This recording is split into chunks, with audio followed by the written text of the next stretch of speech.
pretty much every single piece of advice on saving money on food revolves around cooking. But what if you're just not a cook? Then this is for you. If you're new here, my name is Lindsay. I'm a financial therapist, founder of Mind Money Balance, and today I am answering a question from somebody who submitted an Ask Mind Money Balance question. This audience member wrote, "Dear Mind Money Balance, I'm a single person in my late 20s and I'm starting to get a hang of my spending plan. Thanks for the tip on not calling it a budget." You're welcome. Food, specifically eating out and carry out, are my largest non-fixed expenses that I need help with. I live in a good-sized city and there are so many good restaurants nearby. I love being able to support mom and pop owned businesses, including restaurants. Everything I read and listen to about saving on food revolves around cutting back on your grocery expenses and cooking at home. But here's the thing. I hate cooking.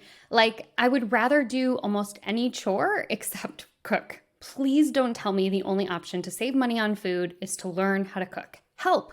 Signed, Cook Averse. Well, Cook Averse, good news. There are so many ways to save money that don't involve learning how to cook, becoming a gourmet chef, or committing yourself to spending hours every single weekend on food prep. I'm going to give you a bunch of different tips on how to save money without having to become a cook. And if you're watching and this question sort of applies to you, but maybe you do like to cook, but you live in a studio apartment that has a one-burner stove and it's really not conducive to cooking, or maybe you just work a job where you are busy all the time and can't be bothered, or you're at a season of your life where you're chasing around little kids and don't have the time to cook, then these tips will also be helpful for you. Let's just acknowledge that food is super expensive and it's one of the biggest expenses that Americans cite. According to the 2022 Bureau of Labor Statistics, the 3 top expenses for most Americans are housing, transportation, and then food. As we get into how to save money on food, the first thing I want you to do is look at your trash can. Not is it a stainless trash can? Is it under the sink trash can? I'm talking about what's in it. What food at the end of each week are you tossing into the trash can? Or if you're lucky enough to have city compost, what are you throwing into compost? And if you're feeling a little embarrassed about the amount of food you're throwing away, sadly, you're not alone. According to Recycle Track Systems, almost 40% of the amount of food that's produced in the United States ends up in the trash. This ends up being about 325 pounds of food per person every single year that we throw in the garbage. They help us to visualize how much food we're actually tossing by imagining 975 apples just filling up a giant trash can. That's how much food we're throwing away. And instead of beating ourselves up, I invite us to maybe just stop buying the things that we throw away in the first place. Oftentimes, a lot of us do aspirational shopping when it comes to groceries, and we buy more greens than we consume, or we think that our week is going to give us the time to cook a giant batch of soup. But take a look at what you're throwing out or what you're composting every single week and make a note to yourself to stop buying those things rather than beating yourself up and saying oh, I should be the type of person who eats giant salads, or I should be the type of person who cooks X, Y, and Z. Honor who you are and what is going on in your life, and stop buying the things that you find yourself throwing out at the end of every single fridge clean out. The second thing, look for lunch specials. Cookaverse, you wrote in your letter that you live in a city that has a lot of amazing food, and with that amazing food comes amazing deals. Oftentimes, not only are lunchtime specials cheaper, but they usually are a little bit bigger. They usually come with a soup or a salad or some type of side that can really make your meal a little bit larger. And then see if you can divvy up the amount of food that you buy for lunch and split it into 2 meals and make that your lunch and dinner. If you can't split up that lunch special into 2 meals, at least take advantage of the lunch special and savings on lunch. The third tip is to figure out what your go-tos can be for easy assembly meals. I'm thinking about things like breakfast and lunch that are ready to go and involve no cooking and minimal assembly. Things like cereal, oatmeal, and smoothies for breakfast, and things like sandwiches and salads for lunch. You don't have to be a cook to be able to rinse up some veggies and put them in a bowl with some dressing. You don't have to be a cook to be able to put meat and cheese on a piece of bread. And if you're like, ugh, those things are so boring, really look into making your food more flavorful. Oftentimes when we are assembling things at home, we forget that the reason a salad tastes so good when we go out to eat is not only does somebody else do all the chopping of the salad, but they add things like a fresh squeeze of lemon to really brighten that meal and freshen it up, or they add some fresh herbs on top. Even if you're not a cook, you can cut a lemon in half and squeeze it on top of your salad to bring that zest or bring that brightness. If you are not a fresh herb person, you can grab those dried shakers. A lot of those dried shakers of herb blends are specifically blended for things like a Mediterranean flavor palette or a Szechuan palette, and those things can be really good. Similarly, on your sandwiches, to make it feel a little bit more exciting, if you have a toaster oven, if you have an oven, you can throw your sandwich in the toaster oven or under the broiler for a couple of minutes to get things like nice and toasty and warm, and then it elevates it from being a cold, sad lunch meat sandwich to kind of a fancy panini or open-faced sandwich. If even cutting a lemon or buying a seasoning blend is too out of your element, when it comes to making these types of meals more restaurant-worthy, I also think it's worth asking the restaurant that you love if they sell things like their dressings or like their spice mixes, and you know the flavor profile that you like of a restaurant that you frequent, see if they will sell you some or tell you how they make it. That way you can replicate it at home. Okay, number 4 is being really mindful about which different method you're going to get your takeout food. I'm thinking about going out and sitting down to eat versus getting food delivered versus ordering carryout. Each of them have their pros and cons, but generally speaking, going out to eat, unless you're doing something like a fast casual, is going to be more expensive because you want to make sure that you have enough money to financially compensate the servers and the staff with a generous tip. So generally speaking, going out to eat is going to be more expensive than delivery or carryout. Think through your delivery order or your carryout order. Take notice of when there are specials if you're able to pick up versus having delivery. Just take an extra second to think through whether you can walk a couple of blocks and pick up carryout, or whether there's some place near your work where you're out and about that you can pick up carryout that might be cheaper than sitting down to eat. Same thing goes with delivery. Every now and then, those delivery apps will have flash sales where they waive the delivery fee or where they drop the minimum amount needed in order to get delivery. So just take notice of it. Not all ways of dining out are the same and ordering carryout are the same. So just take an extra second to see which makes the most financial sense for you. Number 5, be mindful of saving money by adding more to your cart. This is specifically for those food delivery apps that usually have some sort of minimum required in order to waive something like a delivery fee or an app fee. Usually we say like, oh, I'm $5 shy of having that delivery fee waived. I know what I'll do. I'll just add on a side or I'll add on a dessert. But usually what you're doing is adding up more than it would cost to have that delivery fee. So again, just be thoughtful and intentional.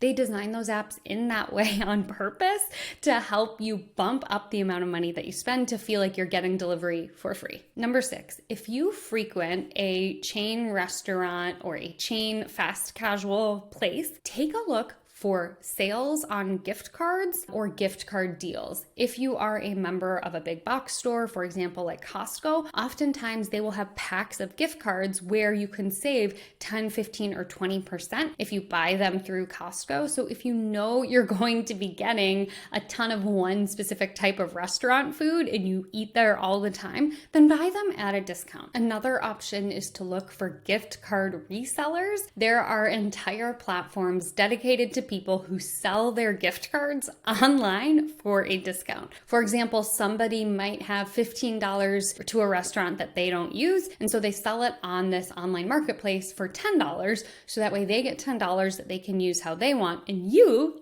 lucky gift card purchaser, get $15 toward a specific restaurant at a discount as well. It's very much a win-win. Check it out, especially if you are the type of person who frequents a handful of the same types of restaurants restaurants and you know what you like. Number 7 is a multi-bullet point type of response. Look for deals. I know you might already be looking for restaurant deals, but much like the conventional wisdom to save on groceries is to do things like clip coupons, I kind of want you to do that for going out to eat. Look for deals on certain days. I live in a town where there are $2 pizza slices on Tuesdays. If you're a big pizza person, you could grab a handful of slices. I mean, these are like giant New York style fold over pieces of pizza that you could throw in the fridge and eat for a couple of days. That's amazing. Look for any sort of food happy hours. Oftentimes in between the lunch and dinner rush, there will be happy hours for food because honestly, that's when restaurants are not quite as busy. So you could look for food-based happy hours. When it comes to other ways to save, look for sales or deals in those final hours of bakeries or grocery stores. And again, I'm not going to make you cook. Don't worry, I promise. But at a couple of the local grocery stores by me, the last 2 hours of the day, they highly discount all of their baked goods and all of their pre-made salads and sandwiches. So you can go in those last 2 hours of the day and get food for 20, 30, 50% off that you might have missed out on earlier. The same thing goes with bakeries. I used to live walking distance from an amazing bakery, and after 6 p.m., anything was 50% off. So I would go there at night and just like stock up on my bread for the week. So if you're a sandwich person or you're a breakfast pastry person or you like a pre-made sandwich, check out some of those places to get good deals. Also check for what groups you might belong to that give you a discount. Oftentimes restaurants, in particular, when you're ordering through like an app or something like that, you can select a box that says you're military, you're a student, or you're a member of the AARP, or 55 or older. Usually you can save anywhere from 5 to 15% if you're a member of one of those groups, and it pays to be loyal. Make sure you have a digital punch card for those frequented restaurants, making sure that you're getting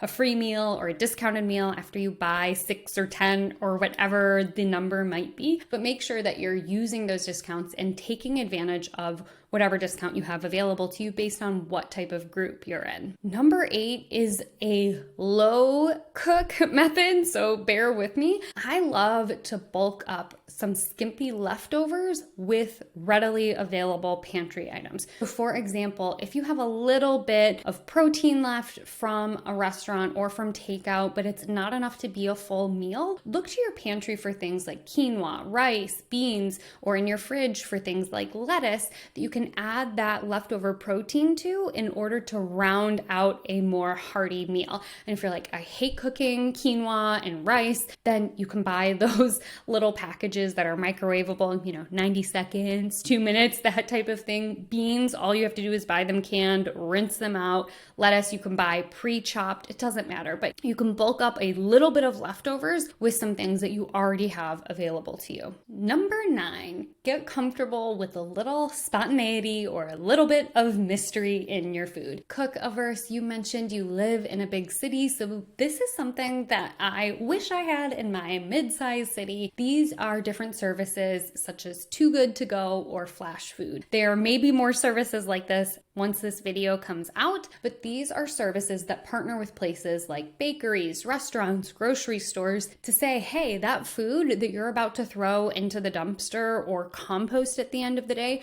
you can still sell for a discount to people who like your type of food. The way that it works is that these kind of food tech apps will partner with a bakery. For the purpose of this illustration, I'm going to use a bakery. Too Good To Go or Flash Food will say, hey, bakery, do you want to enroll in our program? At the end of the day, you can sell a mixed assortment of baked goods to somebody else who's on the app for $10. And the way that it works is you would have that app and you would opt in to get notified of bakeries when they are getting ready to toss their leftovers, and instead you can buy them for $10. It's a cool way to keep food out of the landfills, to make sure that these local restaurants are getting money for food that they would be tossing anyway, and for you to potentially expand your palate a little bit, especially if you're not a cook and you want to try new things, but you get them at the discount. The reason I say you have to be comfortable with a little bit of spontaneity is that it's a grab bag. The restaurant owner, or bakery owner in this case, decides what goods do they feel comfortable selling at a steep discount. These types of things are amazing.